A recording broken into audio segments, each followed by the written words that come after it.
Yo, what's up, guys? It's me, Brandon. Guess what? I just watched Justice League Warworld, and it was awesome. And oh my god, did they just drop in a big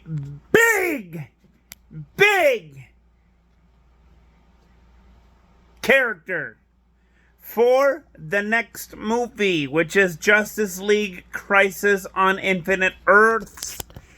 Yes! Yes! I am excited for that movie to come out.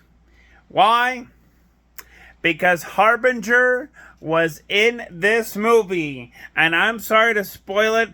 I don't give a fuck. This movie is awesome. It is awesome to the max. To the max, baby! To the max. And it was fucking awesome. Why? Because Harbinger's in it. And guess what? Lobo. That's right. My favorite character in the DCU is in this movie. And he drop kicks Mongol like a freaking badass.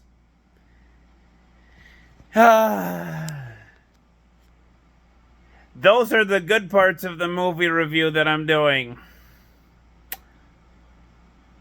The bad parts? The bad parts, okay. I'm going to list the bad parts. Wonder Woman being in the Western era, 1800s to 1900s, late 1800s to 1900s. Basically embarrassing Jonah Hex. And they did Jonah Hex dirty. They did him dirty. Why? Because Jonah Hex in the comics is more of an anti-hero. Yes, he'll kill people, but he'll do it for money. So, he's like Lobo without the space sci-fi elements. If you have money and he wants it, he'll take the job. But let's say if you don't have the money, he will kill you. And that's the fun part about Jonah Hex. But my God, did they do him dirty. They did everybody in the Western era dirty. Dirty. And no, I'm not saying that, the Western era people, in that timeline, they were all dirty. No, I'm just saying that this movie did those characters dirty. Because they don't understand, the people who made this goddamn awesome movie, they don't understand who Jonah Hex is. They don't understand who Warlord is. And yet, they made fun with Deimos, making him more of a 1940s pastiche to every, you could say racist Asian comment there is. That's basically Deimos for you. With magical powers. He's basically Deimos, not Warlord. Deimos is in this movie, he's like a 1940s-esque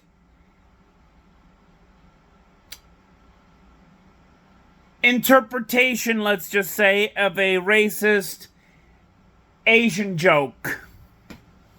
Personified with magical powers. Now, don't get me wrong. I love everybody. I love everybody. I love everybody. But this is just my critique of how they were making Deimos turn out to be. It was just god awful, in my opinion. They could have just made Deimos less of a stereotypicalized version of an Asian person in the 1940s. But nope, they didn't do that. These people did not do that. The ones that wrote this movie, they didn't do that. They were like, fuck it, let's do it. But the good part, the very good part, is they included Warlord. And if you don't know who Warlord is, let's just say he is a modern type army man, okay? A modern type army man. He got lost in time and is stuck on Skartaris. It's kind of confusing continuity-wise, because sometimes DC people will say, oh, well, Skartaris is, Earth from Middle Ages. And, nowadays people are going to be like, oh, well, Skartaris is the inner circle of Earth. Basically meaning, like, that Earth is, like, the outer edge, and it's, like, Skartaris, and then,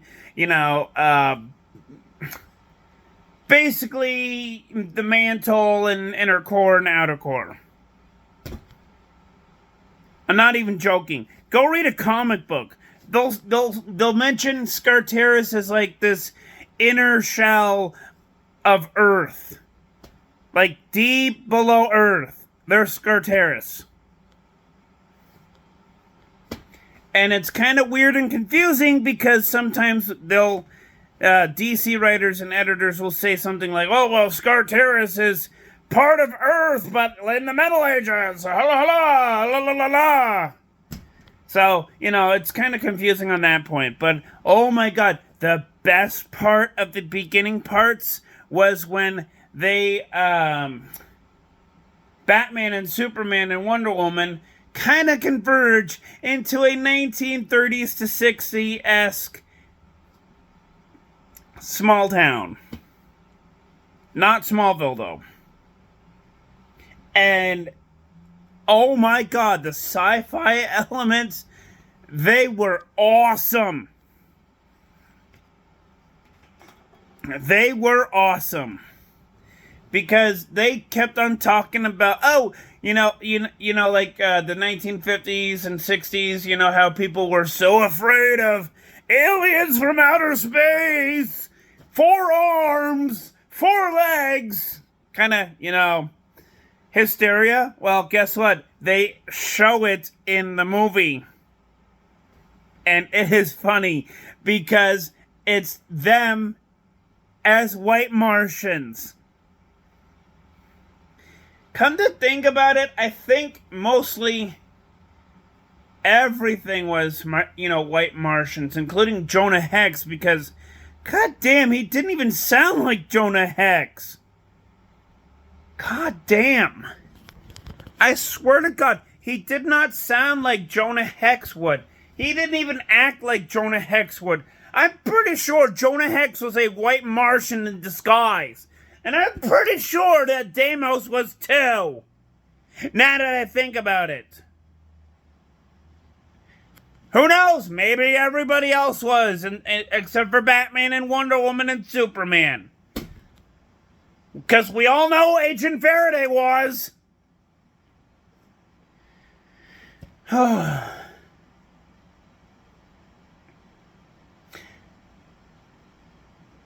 I will say this movie was okay at its best.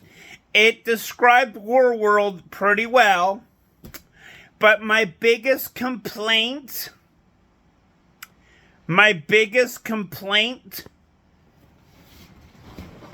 and I'm going to show you my biggest complaint, is they did not show this type of version of Mongol without the Sinestro Core rings or the Sinestro Core symbol.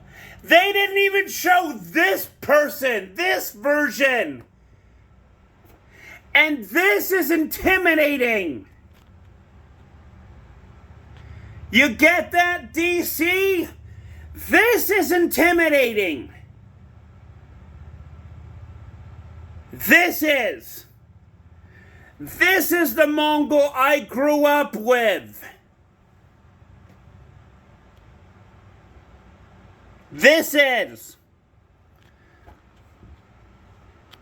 You know why? Because he is a bad motherfucker. And he is completely intimidating. Yet the version of Mongol kind of looked like a corrupt yellow version of Joe Biden. For all we know, it could have been Joe Biden at Warworld.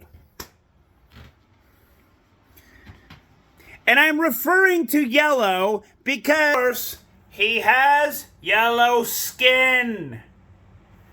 Yellow skin. Yellow skin. Yes, this is intimidating. If I was Superman, I would be very intimidated by him. But no, we get a Joe Biden-esque version of him.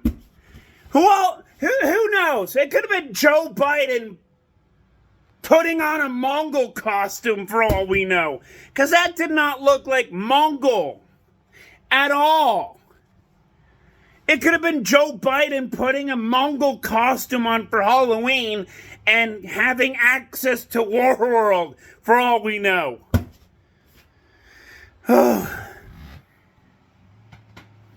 It just sucked.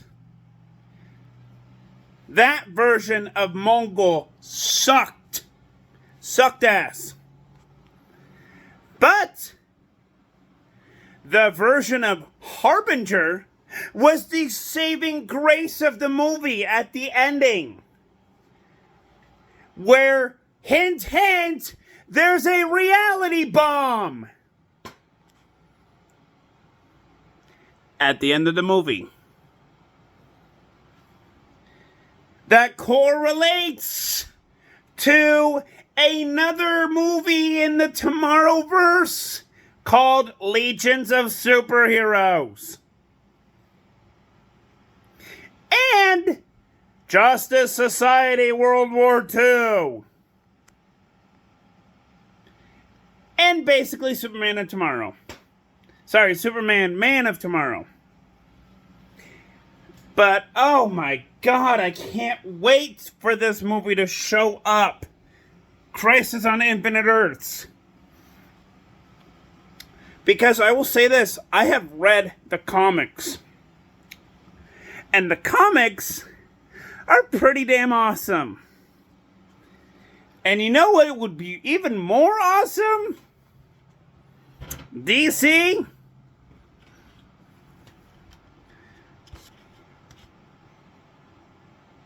You know what would be more awesome?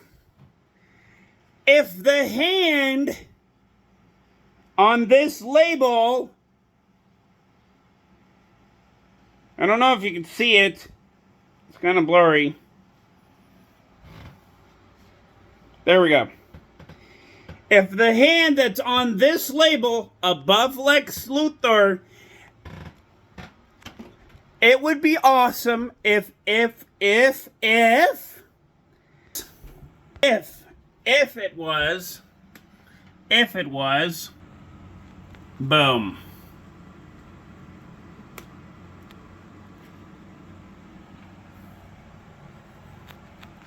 That would make it a lot more sense. But no! We don't know if it is him or not. It could be Ultraman for all we know. But I'm hoping, and I am hoping, that that is the hand of Superboy Prime. I am hoping. Because if you do that, DC, with your next movie, I would be buying it off the shelves. On any day of the week after it comes out, I would be buying it off the shelves. I'd be buying it off the shelves. I'd be like, yo, that's my boy Superboy Prime. He's going to wreck this whole thing. He's going to go ahead and, I don't know. He's probably going to be like a bad motherfucker, you know, something like that. But who knows? Who knows?